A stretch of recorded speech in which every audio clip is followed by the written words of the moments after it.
Hello, I just wanted to make this video quickly before it gets too baking hot in my house. It's definitely too warm to be wrapped up in a giant piece of hand-woven cloth, actually two giant pieces of hand-woven cloth, but I really want to make this video today. I've been using my daughter's bedroom as my weaving studio for the last month, but she's coming home tonight, so I'm getting evicted and I have to clean the place up.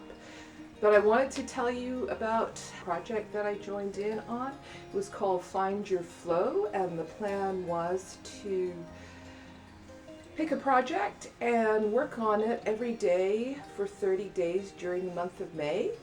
And I did that. I finished it up a couple of days ago, and the daily project was not quite as impressive to me because I've actually been working on textile projects daily this entire year, but the thing that was, for me anyway, a challenge was to document the process. So I actually did take a photo of what I had worked on each day during the month, and I'd like to share those with you.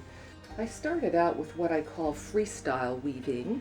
I had two looms prepared that were already set up for a school project that I was supposed to do in 2020, but needless to say, that project went in a somewhat different direction, and I talked about it a little bit in a previous video, and I'll put a link to that. I started out with a big bundle of knotted up yarn, and I pulled out lengths of yarn from that as much as I could, and I cut it off, and then I tied them together to create a kind of a random ball of yarn, and I wound those onto shuttles, and I just wove with whatever came up. And I did that for 2 warps worth. The looms that I use are called rigid heddle looms, and to me they're a really nice balance between a frame loom that's really simple but slow to weave on, and a more complicated multi-shaft, bigger table loom or floor loom that you can do complicated patterns on. Kind of a relaxing, meditative way to weave, and I just enjoyed seeing the colors show up as they did.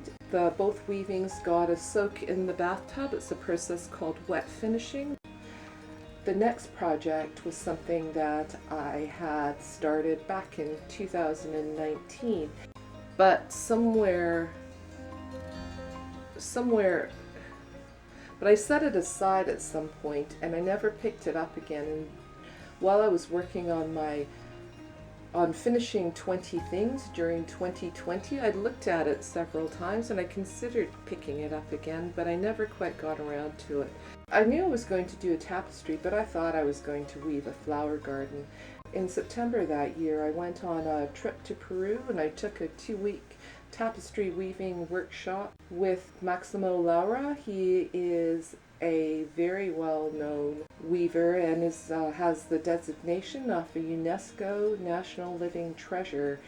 And my eyes really were open to many, many different types of weaving during that workshop. And when I came home, although I'd already started the weaving, it ended up going in a completely different direction, and it became a very typical Vancouver view. It's actually the view from my dining room. Well, I'm really glad that I finished it. I think it turned out beautifully. I'm really quite pleased with it.